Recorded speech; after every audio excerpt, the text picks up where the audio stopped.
Hey there, this is John, your host of The Breakthrough Creative, where we talk about the business of art and the art of business. I am so glad that you're here today. Have you ever found yourself in a situation thinking, how am I going to make a living from my art? How am I going to make a living from my dancing, from my painting, from my writing, from my directing, from whatever it is that is your particular craft of choice, whatever your artistic medium is? How am I going to do this?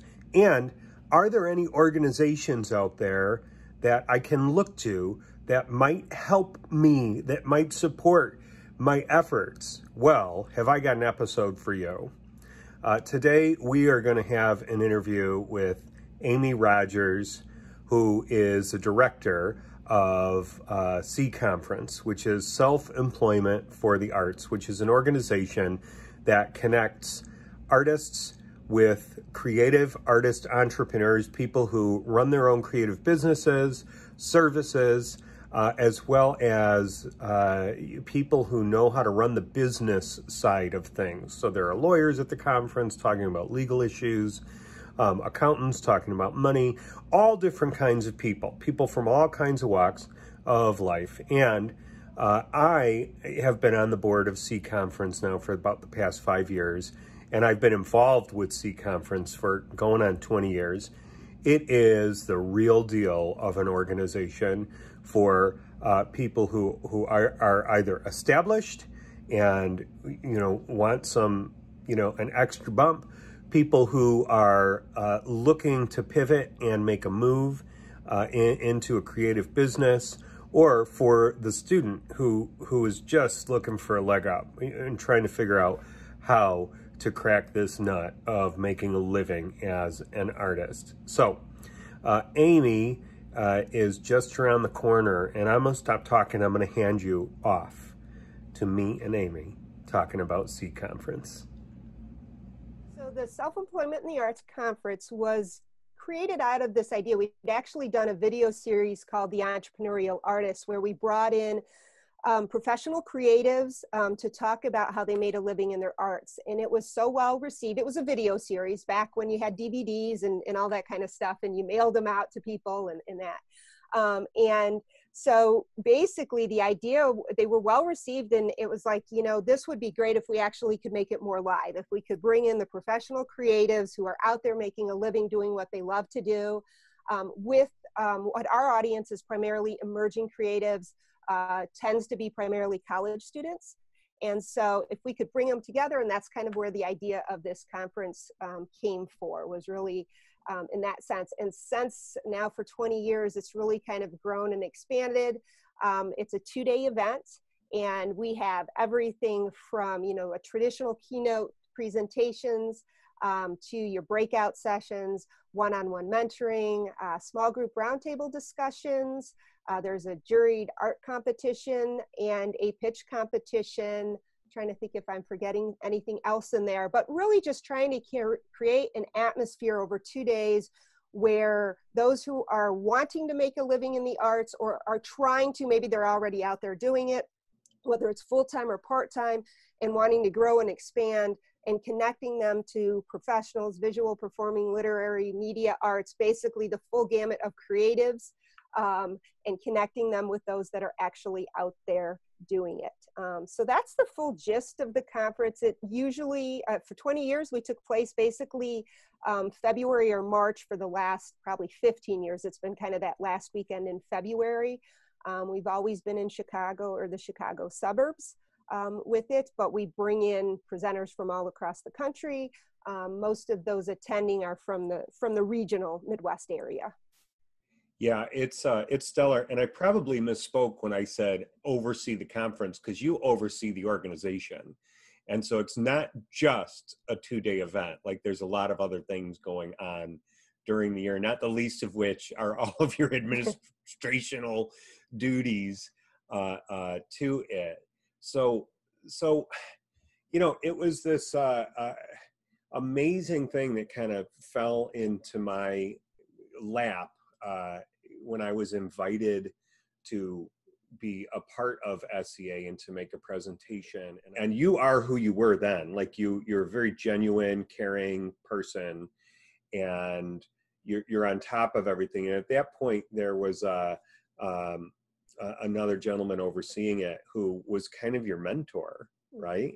Yes. And that was Gary. And so can you tell me like how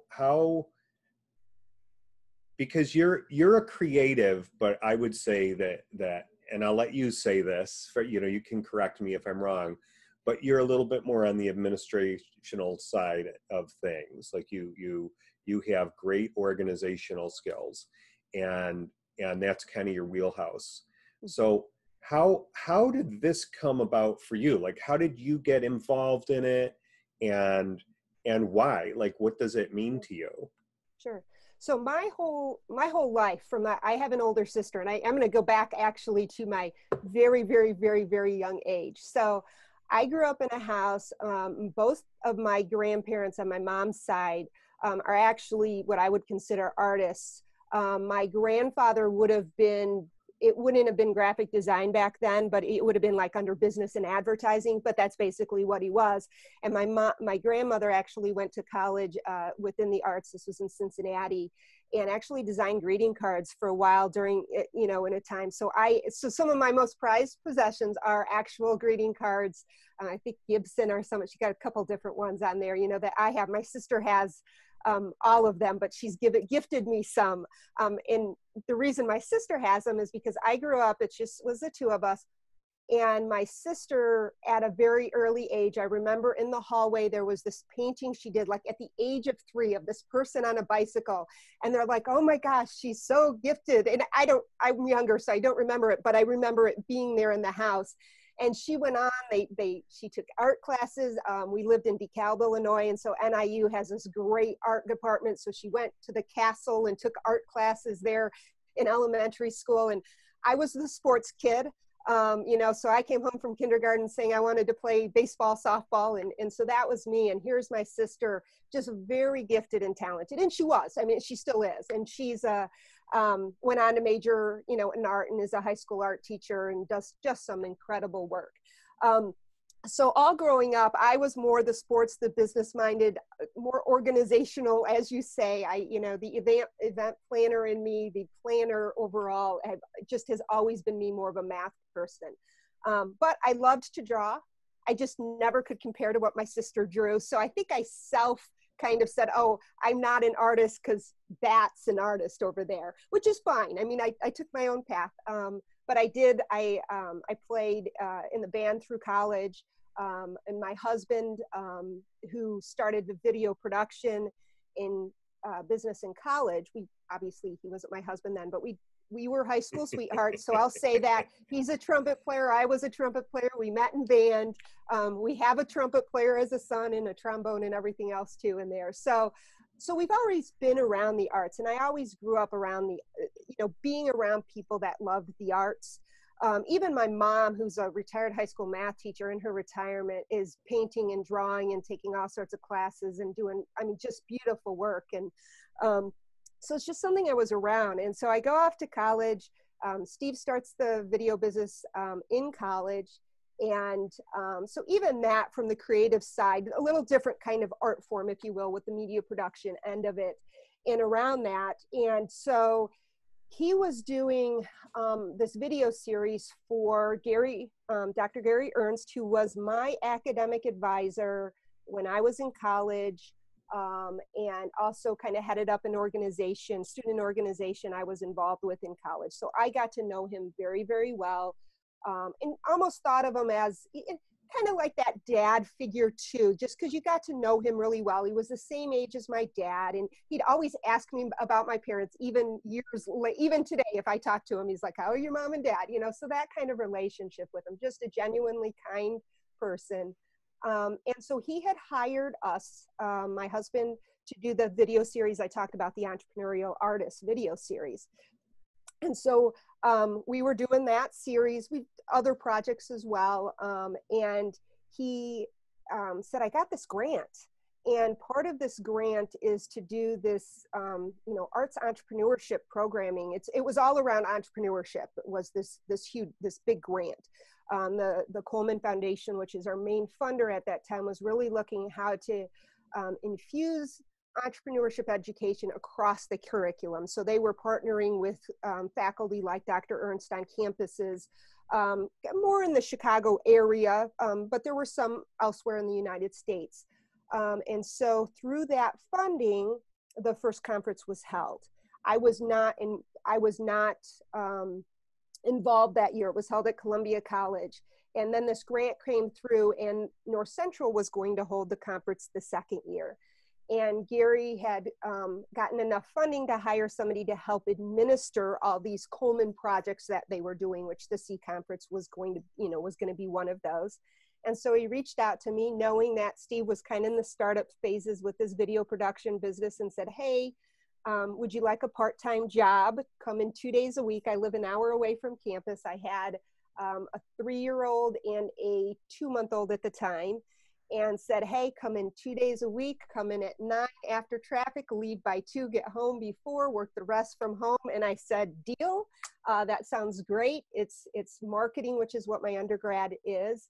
And working with somebody that I really enjoyed working with. And so that's really how I got involved in C to start and do that first conference. There was another piece that kind of came into play why I was so passionate about the mission of C, and that's helping artists succeed. I talked a little bit about my sister.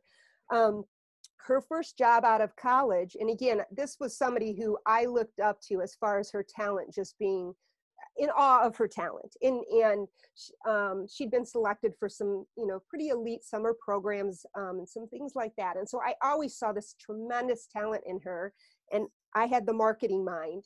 And she was teaching at the time in a couple different schools, like kindergarten, first, second, third in the morning, and then transferring over to another school in the afternoon. And I don't want to say she wasn't happy, but it wasn't quite doing what she really wanted to do. And she had made my son, when he was born, like this lamp with these teddy bears, sculpted them, climbing up the lamp. And she was doing all these things. And I'm like, couldn't you market those? Couldn't you sell those? Just think of all these little boutique stores. And she's like, no, I just do them to have fun. I really enjoy them. So there was this sense in me that I saw somebody that had this great talent, that doing something that I thought maybe they weren't as passionate about. And I learned from that. She's in like an awesome position now, getting to do all clay. And I mean, she's at a great high school and thoroughly loves what she does. So I learned from that too. Like in my mind, I'm like, oh, you need to go market and sell these things. And that's not who she was or what she wanted to do. So it was a learning experience for me too. But I did in that process understand that there was a gap, and that there were many people out there who did have their talent and did want to find a way to make a living with it. And so that's kind of how my passion came about, and just kind of a culmination of, you know, at that time, 20 some years of just being around the arts, seeing and hearing those stories of, the starving artist concept and things like that. And I think people are happiest when they're doing what they love to do. And so that was kind of where that really resonated with me.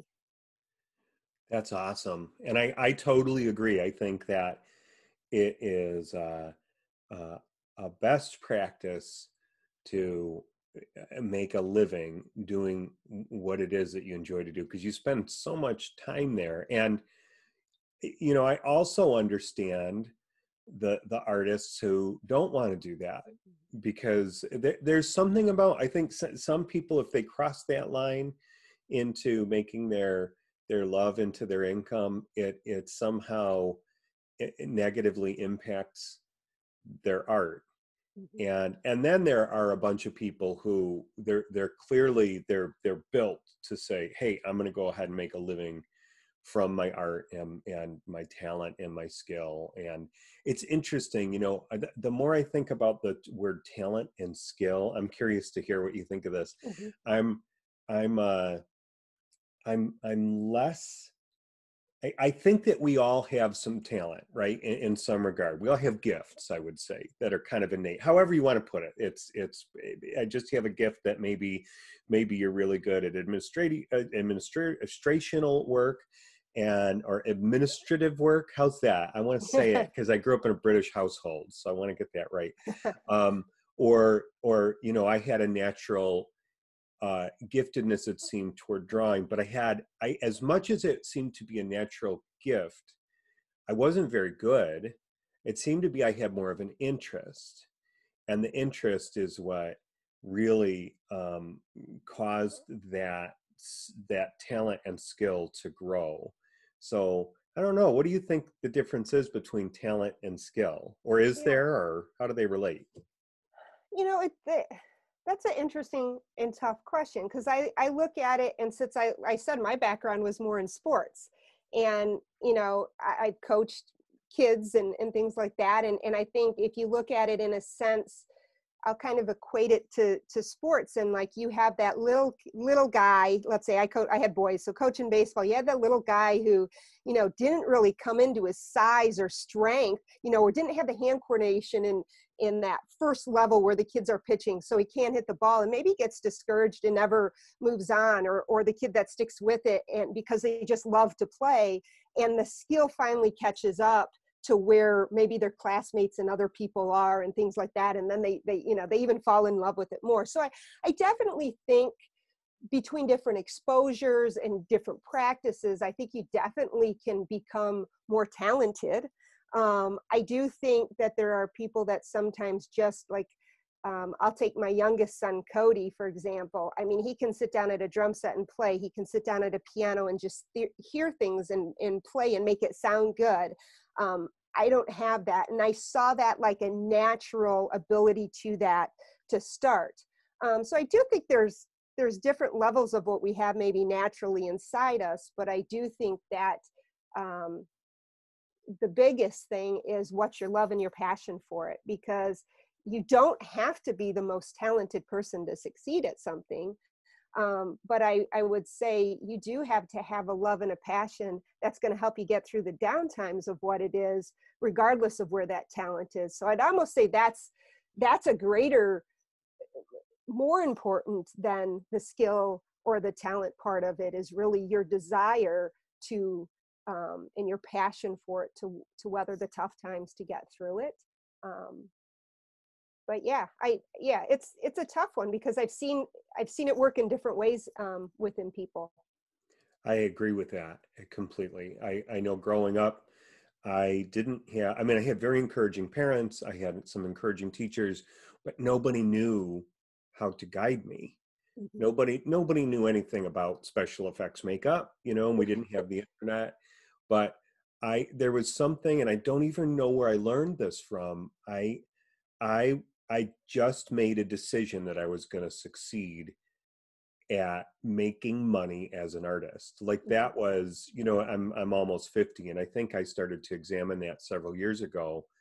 And it's a blessing for me, but it's also kind of a be careful what you wish for, because you're going to get what you set out for, or you have a better chance of getting what it is you set out for.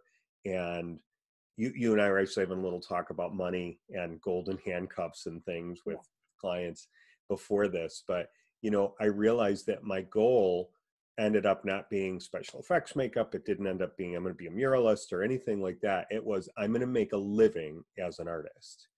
And I don't know that that was the wrong decision for me, because I succeeded at it, and it made me broad and wide as far as the things that I could do. So yeah, it's that determination and decision making is huge. So I concur with you on that. So thanks for letting me go on that little rabbit trail. I think Absolutely. that was valuable. So SEA has been going on now for 20 years, and it has grown. I've seen it grow. And uh, tell me about what your plans and hopes are. And we'll get to the future later, but I'm thinking for an event for SEA as you're leading up to it. because you have, like you said, many creative focuses are presented at SEA. You've got people who are performers in the sense that they're musicians, they are sound engineers, they are actors, voiceover artists, dancers, on and on it goes.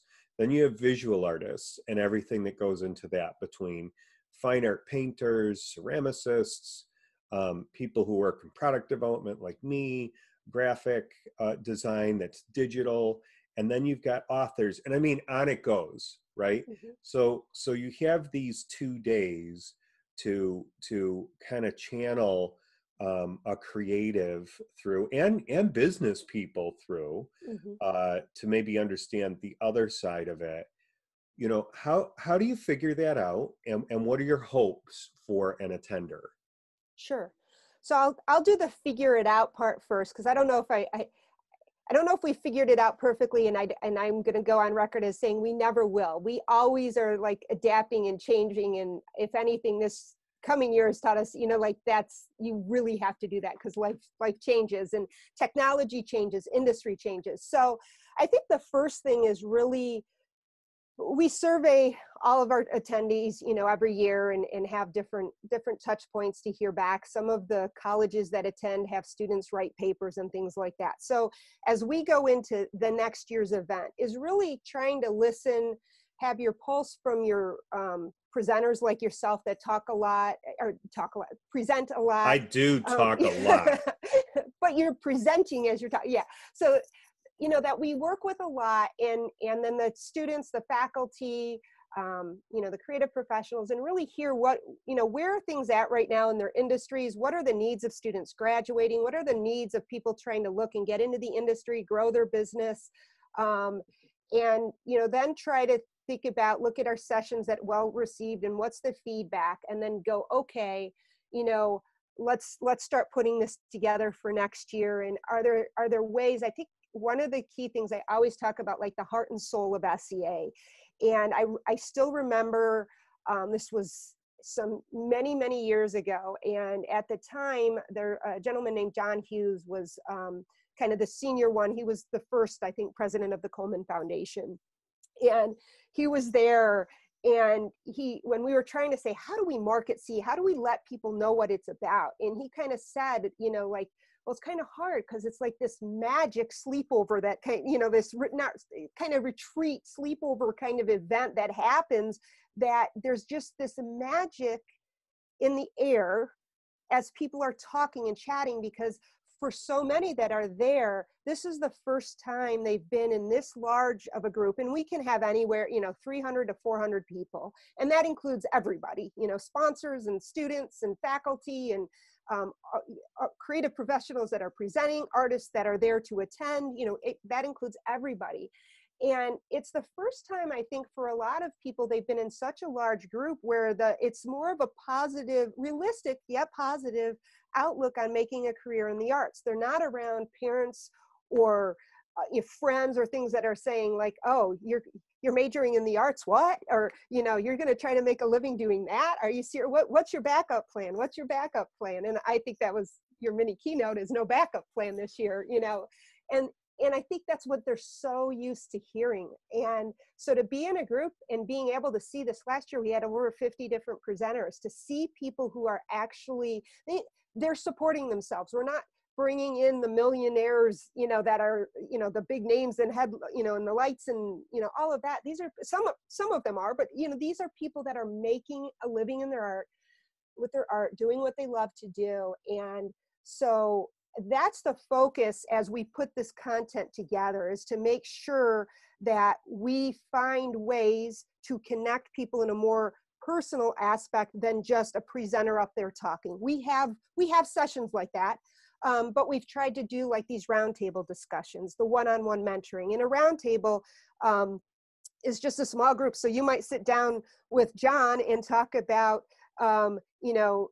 working with companies on product design or packaging. And that might be the small group discussion. There might be only 2 people, and it's just this great conversation around a topic of how do you even get into that industry or something like that. So trying to really make it personable, because it's people like you and our other presenters that are that heart and soul of C, that are the ones that are there sharing their stories, sharing how they've done it. And so that's really, I think, how we plan it. There's no system. We've tried things where I've got this spreadsheet, and we want to make sure we touch on marketing and pricing, and we have those topics, but we also, there's also your story, the presenter's story, that the attendees can take those nuggets and inspiration away from. So that's the one side. And then I think you also said, what do we hope to get out of that? And I really look at it in a couple ways. So we have different, we kind of have different attendees there. So we have the creative that maybe doesn't know what they want to do, the one that isn't sure they can make a living in the arts, or if it's the right thing for them. And so my hope for that attendee is that they come to the conference, they recognize all the different ways that you can make a living in the arts. And I think we talked when we interviewed you for one of our interview series, you listed all the different job titles and things that that you have had, and talked about a lot of the different things you've done. And I think that's something that a lot of creatives aren't exposed to, all those different opportunities. So realizing that, seeing you don't have to just have this one track career, you might have several different avenues of income, and some avenues that you never even knew were out there or existed or even thought about. So that would be definitely one of the takeaways we hope people, come with. 2, overall, for anybody who attends, is it's okay, you're not alone. There's, That might be, that's huge. Yeah. That is huge. I have experienced with artists there, because I think that creative endeavors, some arts more than others, tend to be very, very remote as far as people being isolated doing what they do. Yeah, absolutely.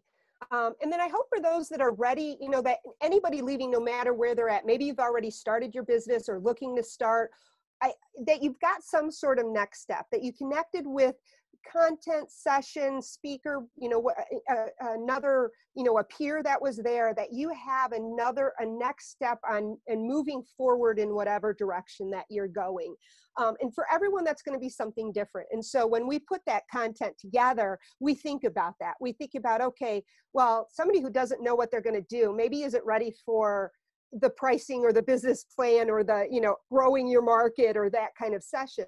But there's trying to figure out the different, avenues or things that they can do. So we really try to create content that can hit on different points for different people based on where they're at. So definitely that, and have a takeaway from that. So that's one of the big things. And then really, I think the other overall message we want to make sure is to understand that the business side, that all these presenters that we bring in, they have one thing in common, and that they understand how business plays into the creative side, that it isn't just all, painting and taking photos, singing, that there's this business side to it. And the business side doesn't have to be scary. The business side isn't bad, awful. It's, it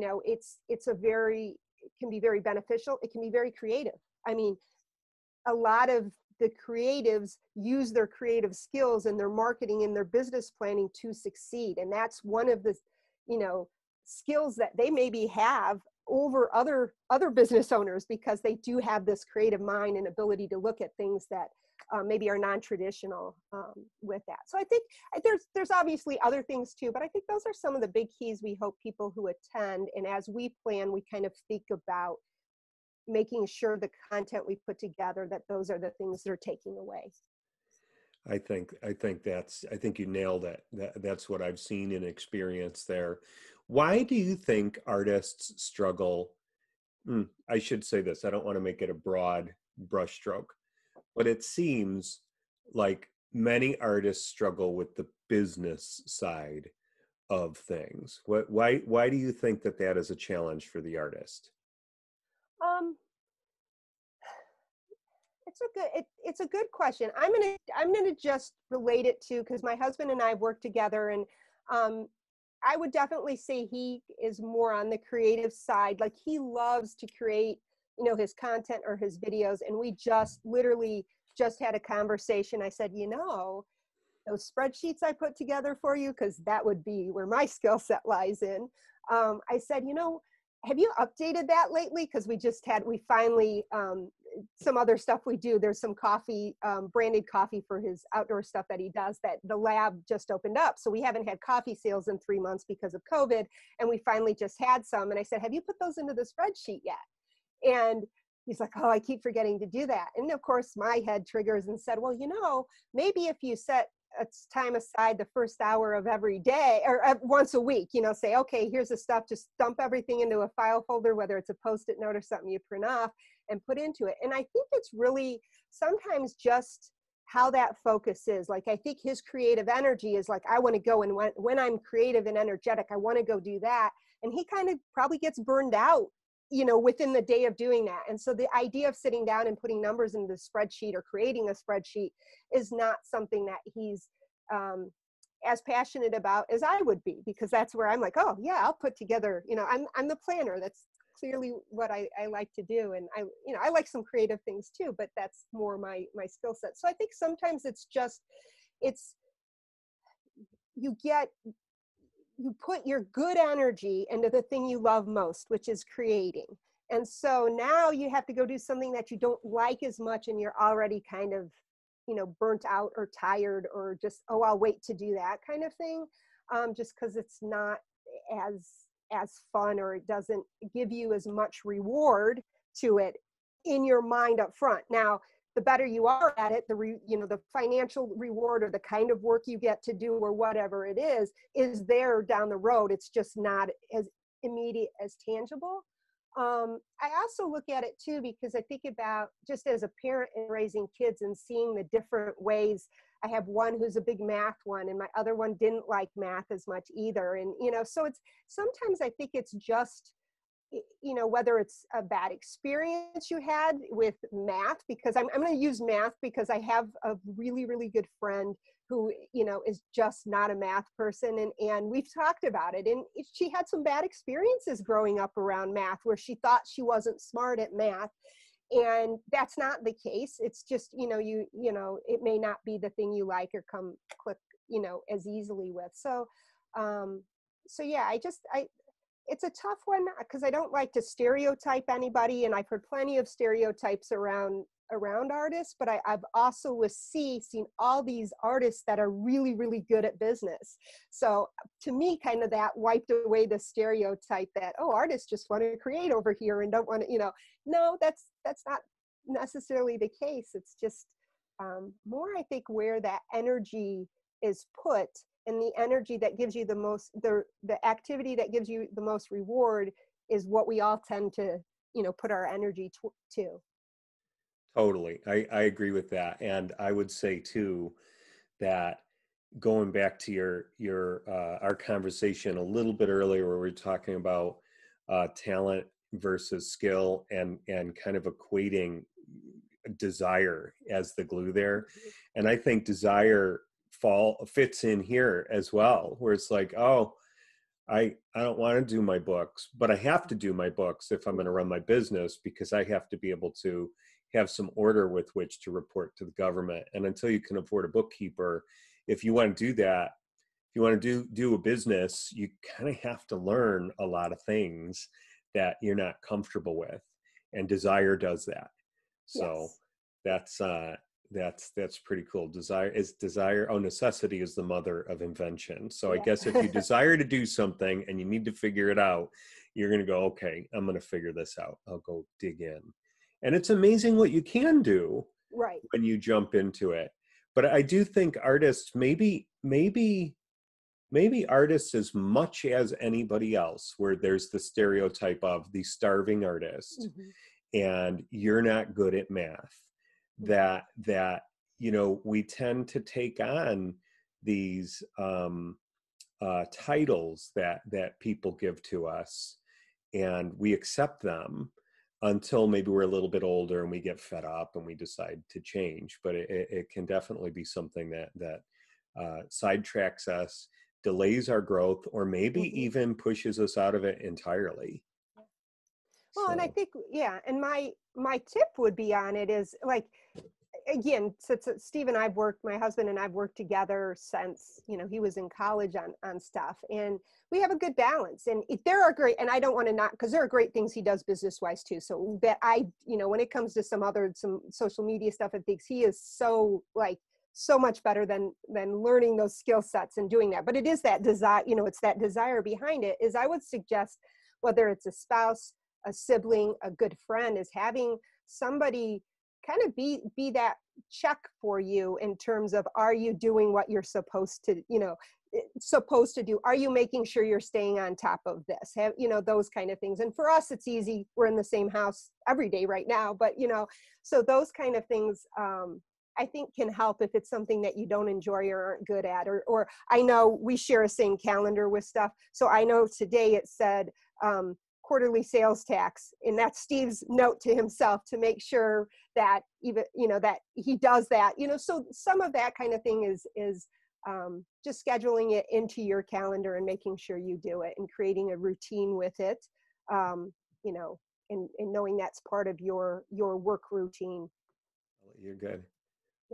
So I think you bring up something else, Amy, that's really important, is that it's not good for us to be alone.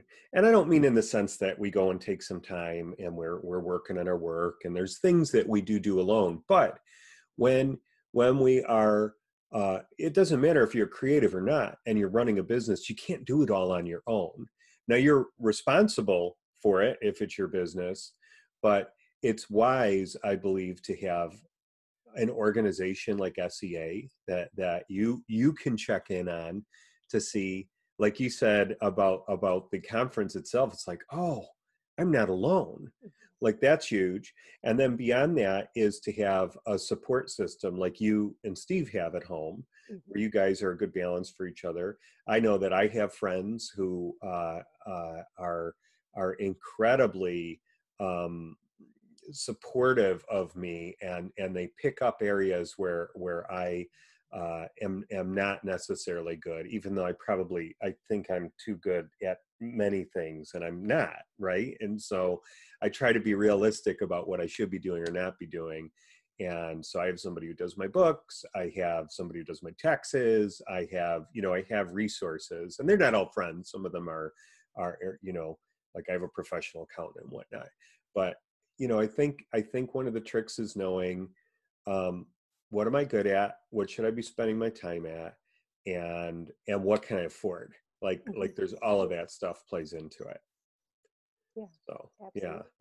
yeah. So, I wanted to say about a friend of mine I had invited to come to the C conference with me. And it was just this last year, and he's a salesman. So he's not an artist. He does some creative things, but professionally, he's not a creative. And I know that he thought, oh, this will be cool. I'll see John talk. I'll get in there. Cool. But I don't know that he was thinking a whole lot more than that. Probably like if I was going to go to a conference on, some niche sales thing, I'd be like, okay, I'll go for my friend. But he after the keynote, people stand up after the keynote and they're all kind of talking to each other, and you're meeting new friends there. And we walked out of the keynote and we started going toward the first session. And he said to me, I met more people here in this keynote than I usually meet at any other conference. I can't get over how welcoming and friendly, and like, he was bowled over by it. And he's a guy who's been to a lot of conferences. So for a person who is not a creative to come away with that experience speaks volumes about SEA, in my opinion. So, so I'm wondering, what kind of amazing stories have you had come back to you after SEA from attenders?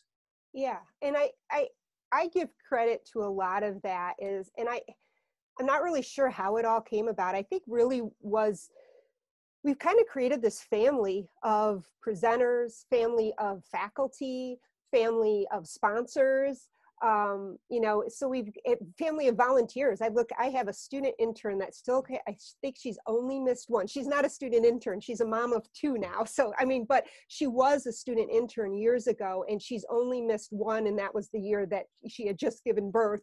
You know, so I think she'd only missed one in all, you know, like the last 5 or 6 years since she'd been a student intern with me. And I think I think artists by nature tend to be very um, caring towards other people. Like we're all in this together. This isn't about me being the next success story. It's about the arts as a whole succeeding. And so I think that's what we've created by the people that continue to come back every year. So if you're new and you've never been, which is the majority of our people that are there, I don't want to make it sound like it's this cliquey thing. It's not at all. If we have 300 people there, you know, 2/3 of them are first time, you know, ever being at the event. Because we always bring in new speakers and everything like that as well. But there's this heart and core that keeps that going. And so I really think, you know, that's where that value comes in and why that kind of happens. So some of the great stories, one of them I received, we just started trying to collect stories from past attendees. And it takes, I'm going to be honest, it's not like you're going to attend the conference. Let's say you're a college senior, you attend the conference, you're going to learn all this stuff, and 6 months later that you're going to have this big successful art business. That's, you know, it can take years and years for this all to come to fruition for somebody. So this being the 20th year, we were starting to collect some more of these stories and trying to, you know, reach out to more people and let us know. And one of them, I'll share a couple of them. One of them, right before the conference started, was somebody reached out to me and somehow she had saw that, you know, that this was the 20th year. And she said, you know, I attended the conference, maybe it was like 6 years ago, 5 years ago. And she was a student at a community college at the time, and she wanted to major in art therapy. Or that was the direction she wanted to go. She wanted to be an art therapist. And she was just reaching out to let me know that she just had, you know, this was her first year. She had a successful art therapy practice now, and just what it meant to be at sea and the connections that she made. She probably connected with Mike Vini, or, you know, there were people there that were able, that she had never been able to really talk to people as openly in that kind of environment, and encouraging for her to continue to follow that path. So that was one of them. And then real recently, when we were collecting, kind of sent the survey out and collected, it was a student who attended, again, was at a community college, and had never heard of music business. So didn't even know like music business was something you can major in. Learned about it at the conference, met a faculty at another 4-year college. And after her 2 years at the community college, went over to this college where there was a strong music business program, and, you know, majored in music program. And she said, it's all because of that C conference that I changed my major, that I went on to this. And now she has her own successful, you know, recording and things like that, and figured out what she wanted to do. And ended up, I think they're getting ready to move to Nashville now. This was, I don't know, I think this is in the midst of a pandemic, so they were kind of on hold with some of that and everything. But, you know, it's that idea that you're connecting people to things that they don't know about, that helps guide them more on that path. I had this fall, I had a student, we're housed at North Central College, so I get the privilege of not just working with students from all over with the C conference, but I get to know some of our North Central students a little bit better. And she had come to me before the C conference in 2019, and she was going to do a semester exchange with Belmont University in Nashville. She's a singer and all of this and that, but and so she did that second semester last year. And then this fall, so the fall of the academic year we just finished up, she came into me and she said, I'm trying to figure out my major. She said, right now, and I can't even remember what I don't know if she was a fine or businessman, just business administration, I think, in what she was majoring in. But she was really loving marketing, and she wants to go into the music industry and do all this kind of recording, but more on a different side of it than she realized and everything like that.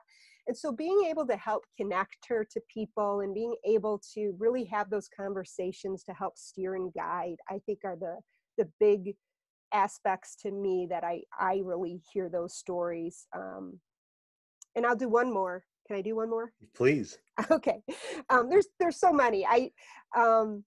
Maybe I'll do two more and then you can pick which ones you want. So one of my very early years, so this was when we were still over at the Holiday Inn, which is the Marriott now, like that very first, where you were at that first time. So in our first 5 years of C, we'll put it that way.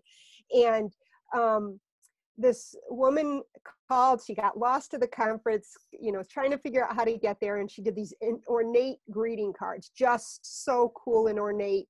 I don't know if you remember Ping Wu. She just amazing. I remember the artist. name, but I don't think I saw her work. Yeah.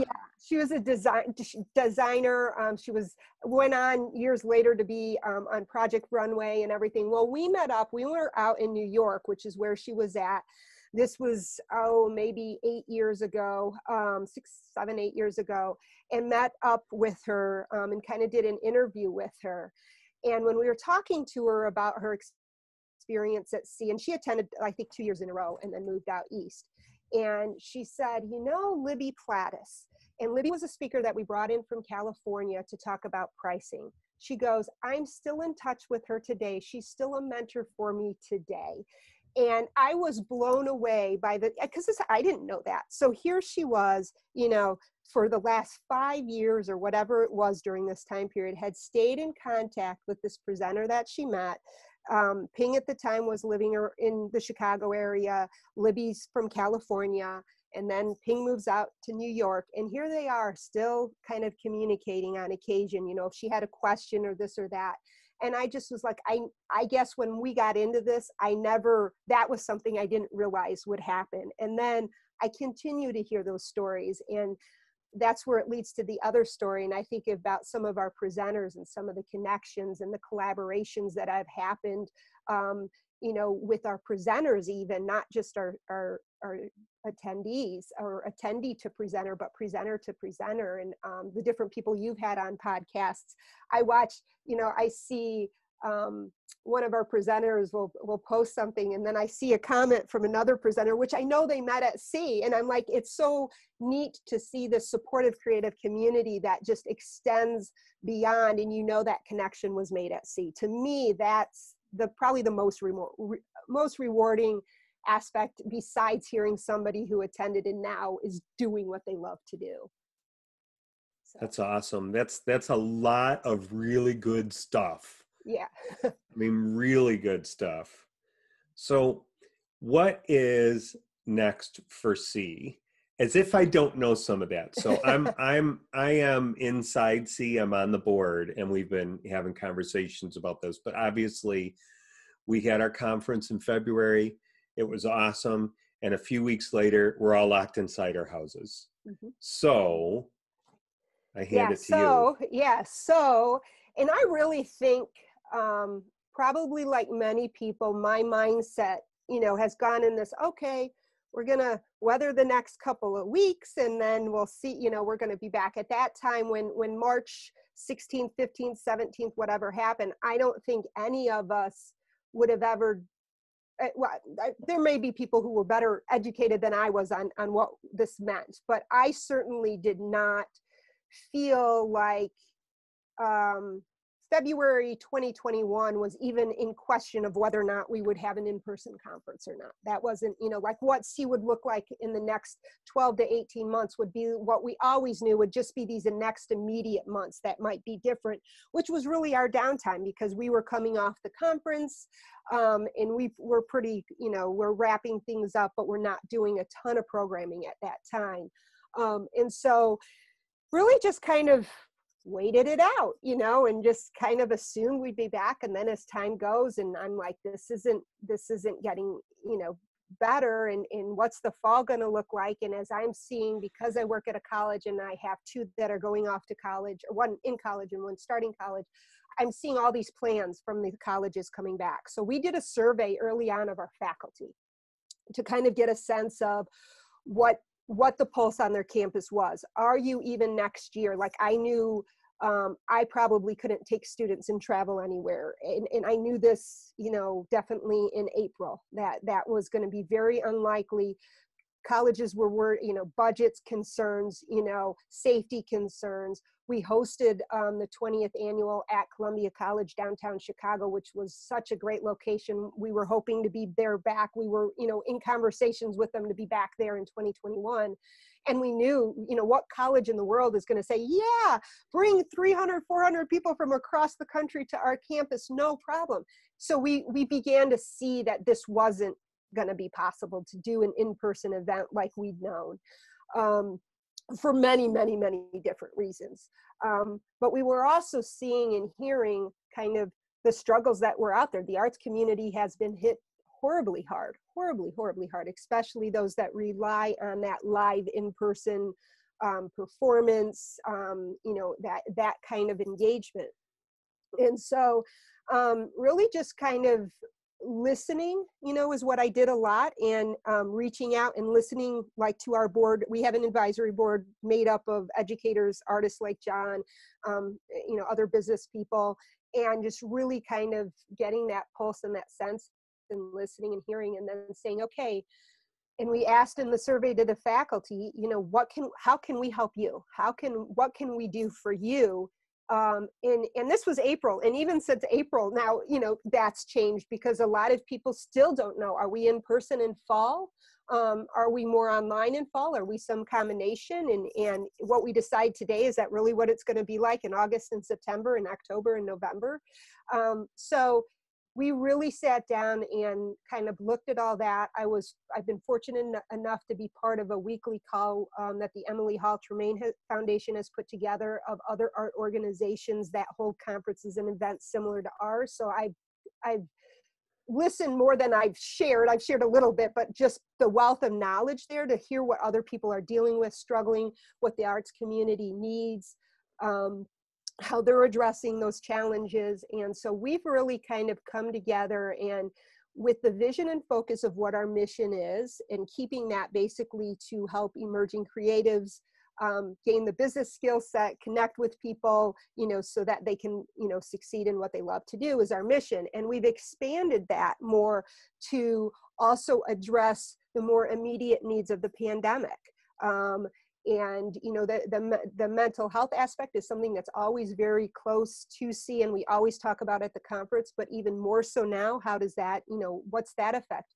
We'll be addressing, you know, the career marketplace for somebody who's trying to enter it, whether that's college, whether that's a career change, or whatever that might be. How do you enter a career market, you know, a career area, whether that's self-employed, or you're trying to get a job so that someday you can do this yourself, or independent contracting. How do you enter that in a world like we live in right now? And so trying to address some of those more urgent needs, trying to address the needs of our educators, and how can we provide resources and content if you can't bring your students to C. We're kind of calling it C into the classroom, you know, and how can we put together what you would normally experience in the conference into the classroom, spread out over time, you know. So maybe it's bringing a guest speaker in where the students can do Q&A. Maybe it's some mentoring sessions that we do. And so really trying to look at what's our greatest gift that we do, what's the greatest service that we provide, and how has that need changed, and how has that delivery of that need changed during this time. So I kind of was in kind of that, I don't know. And then, well, we aren't doing it in person. I'm not great with technology. you know, I even had the Zoom account wrong. I didn't have it attached to my EDU email, which meant then, I mean, I had one, but I was limited. I'm like, why is everybody else being able to do these longer than 40 minutes? I can only do 40 minutes, and otherwise I have to pay. And we were trying to be really conservative. We're on Grant Fund trying to be very conservative because our revenue model has changed, and, you know, just our donations, everybody's budgets are more limited right now. So looking at all those things, and I'm like, oh my gosh. And then I just kind of calm and said, okay, what can we do? I am not an in-person person. Like, I'm not the stage person. I'm not the one that likes to be on camera, but I learned that I had to adapt my skill set. We are basically a operational staff of one. Our executive director is on the academic side, so it's not like he's not doing his job. I don't want to make it sound at all like that. His job is in the classroom and on the academic side, to kind of help oversee what we do. But the day-to-day operations is me. And then we have a wonderful advisory board that kind of helps support that. And so what do you do with the staff of one in day-to-day operations? So I looked around, and we've been doing live interviews on how artists are moving ahead with COVID-19 twice a week right now. We started a coffee hours through our C Mastermind Facebook group over Zoom, because I switched it over to my EDU account so we can talk for an hour or more and not be limited to that, and not have to, you know, not be charged for that. So again, it's those kind of things little by little that we're picking up. And then we have a much broader plan that we'll be launching in the fall, since most of our connections are at the academic level, to really kind of help them in a way, however they need us. And each school's different, just because I've seen that, and try to be that support to them, and provide C in a way that we've never provided it before. And then long term, what I'm excited most about is I see how this is going to make our program stronger in the long run. So we definitely will return to an in-person conference. That's what we really, really want to do. Like I said, that's the heart and soul. But now we're going to have all these other engagements that we don't plan to stop. You know, there's no reason we can't still do our virtual coffee hours every week for those that want to connect with other artists. So you could go to the C conference in person, and now if you went to John's session and really connected with him, and maybe John's going to be on one of these coffee hours. I'm not promising he's there every week, but, you know, maybe he's there one week and you're like, oh my gosh, I get to connect with him again. And so that's what I'm really excited about, is what this has really forced us to do, is to be better. And I don't have the quote in front of me, but one of our former presenters, and actually was on our advisory board for a couple of years and then left because she's running independently for president, is Jade Simmons. And she had this great quote, because she's a classical pianist performer herself. And she had this great quote that I keep kind of forefront in terms of where we're going with C. And that's basically, it ends in, just because things are different, doesn't mean you still can't be extraordinary. You know, like the new and how our world has changed, doesn't mean you have to be worse. It actually means, how can you be, you know, better and extraordinary in the midst of this? And it's better. She says it much more eloquently than I am. But it's that mindset that I think I shifted to, after the initial of uncertainty, I guess, for so long. Is now I'm excited and embracing what this change and opportunity and pivot is providing, and excited about where we go. I'm realistic in knowing that there's new skill sets I need to learn, there are things I need to get more comfortable with in doing it, and bumps we'll have along the road, things that aren't going to work the way we envision them, just like the first conference and where the conference is today 20 years later is not the same thing. I hope to think it's a lot better. I hope to think in 20 years from now, whatever we're doing virtually is a lot better than what we do this year. And that's just the reality of it. But it was just really kind of getting over the uncertainty, and then just saying, okay, I've listened, I've gathered, you know, a lot of information, and here's how I think we're going to move forward. And even I look at my reiterations of the things I've written and put together, and each time they get adjusted and tweaked and adapted. And I guarantee what we have down on paper right now is not what it's going to look like in September. or August. You know, it's going to keep, because our situation is evolving and changing. So that's a long answer, but that's kind of where we're going. It's a great answer. It's a great answer for an organization that provides to the artist who wants to work for themselves information, community, and encouragement. You know, I think those are the three biggies that I take away. And you know, it starts, I mean, really, in so many ways, it starts with you. Thank you for being the hub for that.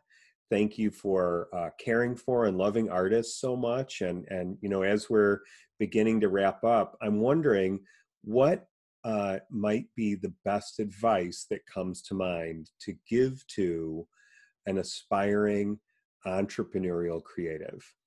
Yeah. I think my best advice is to surround yourself, find the people who will be supportive of your vision, but realistic. You don't want somebody, I mean, you don't want somebody that just is telling you everything's okay. You want somebody who's going to be honest and real with you, but supportive. Like, you know, to be able to answer you maybe with the answer you're not wanting, but will make you better and make you adjust and adapt so that you can continue on the path and your dream and your vision of where you want to go. But understand that vision and dream may adjust and adapt in that path, and that it's this journey, and it may, you be open to where it's going to lead you. So at the beginning, if you're here, you know, really find those people who will be supportive of you. And if you're struggling and having trouble finding them, you know, we have our, you know, free C Mastermind Facebook group. That might be a way to find them, or it doesn't have to be that, but find it, seek it out, find that community. It really can be one person that believes in what you're doing, but will be honest with you on that path, because you don't want the yes, oh, that's great, what a great idea, when you find out, well, maybe it wasn't such a great idea. And, you know, you'll still have some of those, but with that. So, and then definitely, I look at just my own personal path and my husband's own personal journey and entrepreneurial path. And that's that I look at what we envisioned in college and this dream of where we were going to be with this business and where we are today.